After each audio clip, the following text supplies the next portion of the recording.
بسم اللہ الرحمن الرحیم۔ السلام علیکم میرے بہن بھائیوں، کیسے ہیں آپ سب؟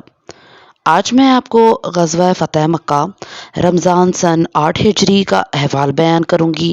آپ سب سے گزارش ہے کہ درود شریف کا اہتمام کیجیے، جزاک اللہ۔ رمضان 8 ہجری میں اللہ تعالیٰ نے اپنے رسول اللہ صلی اللہ علیہ وسلم کو مکہ مکرمہ کی فتح کا شرف بخشا۔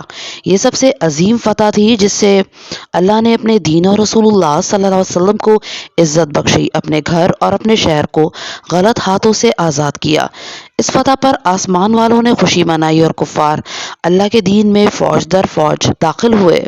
اس کا سبب یہ ہوا کہ بنو بکر حدیبیہ کے معاہدے میں قریش کے ساتھ شامل ہو گئے تھے۔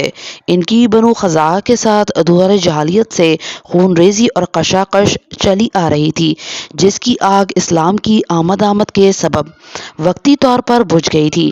جب حدیبیہ کی صلح واقع ہو چکی تو بنو بکر نے اسے غنیمت جانا اور موقع پا کر شعبان 8 ہجری میں رات کے وقت بنو خزاعہ پر چھاپا مارا۔ اس وقت بنو خزاعہ وتیر نامی ایک چشمے پر تھے۔ بنو بکر ان کے 20 سے زیادہ آدمی قتل کیے اور انہیں مکہ تک دھکیل لائے، بلکہ مکہ کے اندر بھی ان سے لڑائی کی۔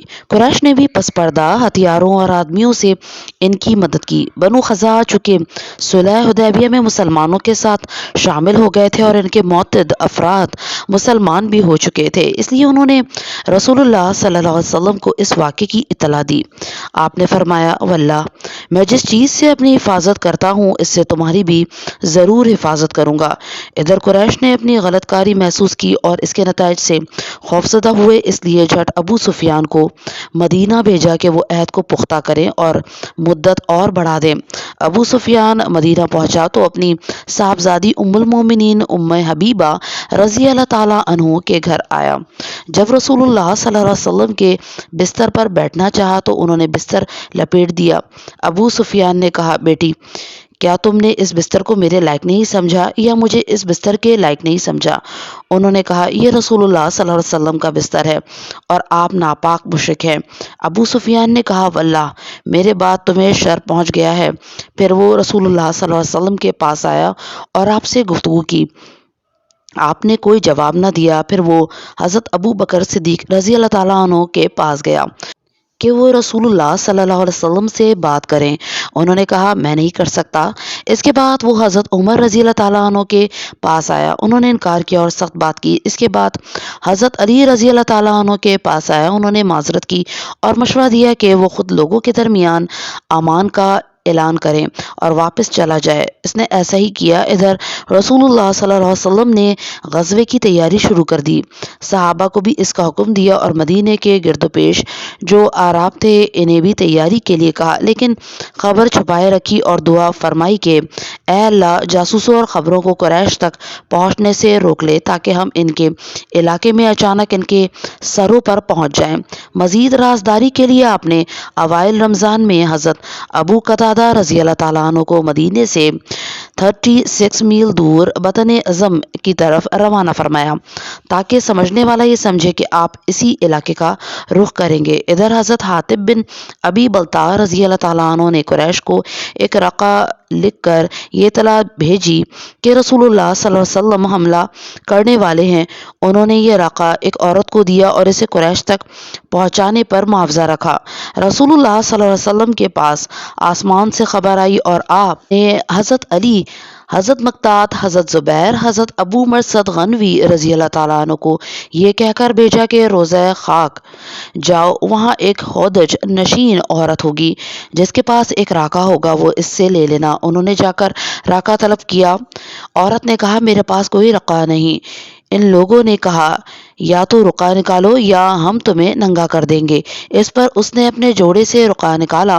یہ لوگ اسے لے کر نبی کریم صلی اللہ علیہ وسلم کے پاس آئے۔ آپ نے فرمایا، حاطب یہ کیا ہے؟ حاطب نے معذرت کی کہ مکے میں ان کے اہل و عیال اور بال بچے ہیں اور قریش میں ان کی کوئی قرابت داری نہیں کہ اس کی وجہ سے وہ ان کے بال بچوں کی حفاظت کریں، تو انہوں نے چاہا کہ ان پر کوئی احسان کر دے کہ اس کے بدلے وہ ان کے اہل و عیال کی حفاظت کریں، ورنہ انہوں نے یہ کام نہ اسلام سے مرتد ہونے کے سبب کیا ہے نہ کفر سے راضی ہونے کے سبب۔ حضرت عمر رضی اللہ تعالیٰ عنہ نے کہا اللہ کے رسول مجھے چھوڑیے، میں اس کی گردن مار دوں کیونکہ اس نے اللہ اور اس کے رسول کی خیانت کی ہے اور منافق ہو گیا ہے۔ رسول اللہ صلی اللہ علیہ وسلم نے فرمایا یہ جنگ بدر میں حاضر ہو چکا ہے اور تمہیں کیا پتا، ہو سکتا ہے اللہ نے اہل بدر پر جھانک کر کہا ہو تم لوگ جو چاہو کرو، میں نے تمہیں بخش دیا۔ یہ سن کر حضرت عمر رضی اللہ تعالیٰ عنہ کی آنکھیں نم ہو گئیں اور کہا اللہ اور اس کے رسول بہتر جانتے ہیں۔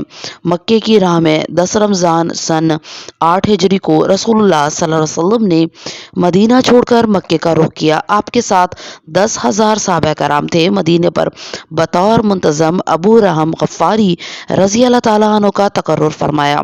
حجفہ پہنچے تو آپ کے چچا حضرت عباس رضی اللہ تعالیٰ عنہ ملے۔ وہ مسلمان ہو کر اپنے بال بچوں سمیت ہجرت کرتے ہوئے آ رہے تھے۔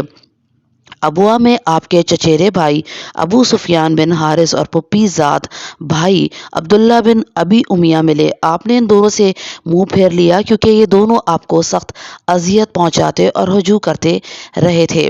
حضرت ام سلمہ رضی اللہ تعالیٰ عنہ نے عرض کیا کہ ایسا نہیں ہونا چاہیے کہ آپ چچا زاد اور پھپھی زاد بھائی ہی آپ کے یہاں سب سے بدبخت ہوں۔ حضرت علی رضی اللہ تعالیٰ عنہ نے ابو سفیان بن حارث کو سکھایا کہ تم رسول اللہ صلی اللہ علیہ وسلم کے سامنے جاؤ اور ان سے وہی کہو جو برادران یوسف نے حضرت یوسف علیہ السلام سے کہا تھا، اللہ کی قسم اللہ نے آپ کو ہم پر فضیلت بخشی اور یقیناً ہم ہی خطا کار تھے۔ انہوں نے ایسا ہی کیا۔ رسول اللہ صلی اللہ علیہ وسلم نے فرمایا آج تم پر کوئی سرنوشت نہیں ہے، اللہ تمہیں بخش دے گا اور وہ سب سے زیادہ رحم کرنے والا ہے۔ اس پر ابو سفیان نے آپ کو چند اشعار سنائے اور اپنی سابقہ حرکت سے معذرت کی۔ جب آپ قدید پہنچے اور دیکھا کہ لوگوں پر روزہ گرا گزر رہا ہے تو روزہ کھول دیا اور لوگوں کو بھی کھولنے کا حکم دیا۔ پھر سفر جاری رکھا یہاں تک کہ عشاء کے وقت مرحل زہران میں نزول فرمایا۔ آپ کے حکم سے لشکر نے الگ الگ آگ جلائی، یوں آگ کے 10,000 الاؤ روشن کیے گئے اور حضرت عمر رضی اللہ تعالیٰ عنہ کو پہرے پر مقرر فرمایا۔ ادھر ابو سفیان خوف اور اندیشے کے عالم میں نکلا، اسے کچھ پتہ نہ تھا۔ اس کے ساتھ حکیم بن حزام اور بدیل بن ورقہ بھی تھے۔ آگ دیکھی تو کہنے لگا آج جیسی آگ اور لشکر تو میں نے دیکھا ہی نہیں۔ بدیل نے کہا یہ خزاں ہے۔ ابو سفیان نے کہا خزاں اس سے کہیں کم اور ذلیل ہیں کہ یہ ان کی آگ اور ان کا لشکر ہو۔ ابو سفیان دربار نبوت میں اس وقت حضرت عباس رضی اللہ تعالیٰ عنہ نبی کریم صلی اللہ علیہ وسلم کے خچر پر چکر لگا رہے تھے۔ آواز سنی تو پہچان گئے اور کہا ابو حنظلہ۔ اس نے کہا ابو الفضل؟ کہا ہاں۔ اس نے کہا کیا بات ہے، میرے ماں باپ تجھ پر قربان۔ حضرت عباس رضی اللہ تعالیٰ عنہ نے کہا یا رسول اللہ صلی اللہ علیہ وسلم ہے لشکر سمیت، ہائے قریش کی تباہی واللہ۔ اس نے کہا اب کیا ترکیب ہے، میرے ماں باپ تجھ پر قربان۔ حضرت عباس رضی اللہ تعالیٰ عنہ نے کہا اگر وہ تمہیں پا گئے تو تمہاری گردن مار دیں گے، لہٰذا اس خچر پر پیچھے بیٹھ جاؤ، میں تمہیں رسول اللہ صلی اللہ علیہ وسلم کے پاس لے چلتا ہوں۔ چنانچہ وہ پیچھے بیٹھ گیا۔ جب عمر بن خطاب رضی اللہ تعالیٰ عنہ کے پاس سے گزرا اور انہوں نے دیکھا تو کہا ابو سفیان اللہ کا دشمن، اللہ کی تعریف ہے کہ اس نے بغیر کسی عہد و پیمان کے تجھے ہمارے قابو میں کر دیا۔ اس کے بعد انہوں نے رسول اللہ صلی اللہ علیہ وسلم کی طرف دوڑ لگائی۔ ادھر حضرت عباس رضی اللہ تعالیٰ عنہ نے خچر کو ایڑ ماری، چنانچہ وہ رسول اللہ صلی اللہ علیہ وسلم کے پاس پہلے پہنچ گئے۔ پھر حضرت عمر رضی اللہ تعالیٰ عنہ داخل ہوئے۔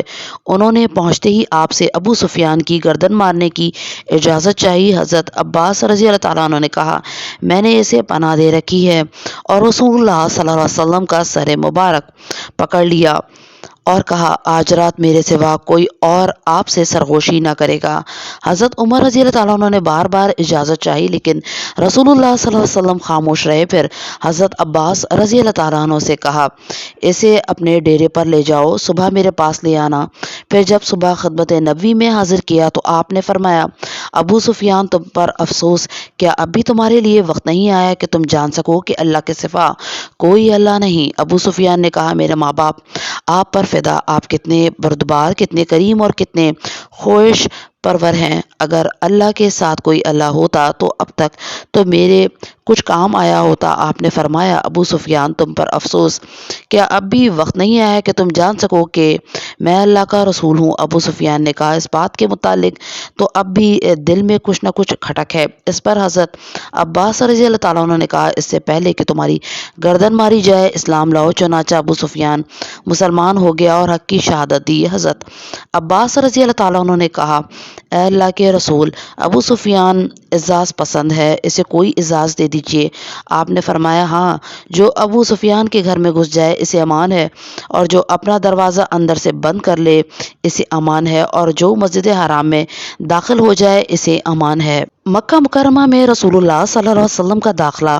اسی صبح رسول اللہ صلی اللہ علیہ وسلم مکہ روانہ ہوئے اور حضرت عباس رضی اللہ تعالیٰ عنہ کو حکم دیا کہ ابو سفیان کو وادی کے تنگنائے پر پہاڑ کے ناکے کے پاس روکے رکھے تاکہ وہاں سے گزرنے والی خدائی فوجوں کو ابو سفیان دیکھ سکے۔ حضرت عباس رضی اللہ تعالیٰ عنہ نے ایسا ہی کیا۔ ادھر قبائل اپنے اپنے پرچم لیے گزرنے لگے۔ جب کوئی قبیلہ گزرتا تو ابو سفیان پوچھتا کہ عباس، یہ کون لوگ ہیں؟ جواب میں حضرت عباس رضی اللہ تعالیٰ عنہ کہتے، بنو فلاں، مثلاً بنو سلیم۔ ابو سفیان کہتا، مجھ کو بنو فلاں سے کیا واسطہ؟ یہاں تک کہ انصار کا دستہ گزرا جس کا پرچم حضرت سعد بن عبادہ رضی اللہ تعالیٰ عنہ اٹھائے ہوئے تھے۔ انہوں نے کہا، ابو سفیان، آج خون ریزی اور مار دھاڑ کا دن ہے، آج کعبہ حلال کیا جائے گا۔ ابو سفیان نے کہا، عباس، پامالی کا دن مبارک ہو۔ پھر رسول اللہ صلی اللہ علیہ وسلم اپنے سبز دستے میں تشریف لائے۔ آپ مہاجرین و انصار کے درمیان فروکش تھے۔ یہاں صرف لوہے کی باڑ دکھائی پڑ رہی تھی۔ ابو سفیان نے کہا، سبحان اللہ، عباس، یہ کون لوگ ہیں؟ حضرت عباس رضی اللہ تعالیٰ عنہ نے کہا، یہ انصار و مہاجرین کے جلو میں رسول اللہ صلی اللہ علیہ وسلم تشریف فرما ہے۔ ابو سفیان نے کہا، بھلا ان سے محاذرہ کی کسے طاقت ہے؟ تمہارے بھتیجے کی بادشاہت تو بڑی زبردست ہو گئی۔ حضرت عباس نے کہا، یہ نبوت ہے؟ اس نے کہا، اب تو جی ہاں۔ پھر اس نے رسول اللہ صلی اللہ علیہ وسلم کو حضرت سعد رضی اللہ تعالیٰ عنہ کی بات بتلائی۔ آپ نے فرمایا، سعد نے غلط کہا، آج کعبے کی تعظیم کی جائے گی، آج کعبے کو غلاف پہنایا جائے گا۔ اور پرچم حضرت سعد سے لے کر ان کے صاحبزادے قیس کے حوالے کر دیا۔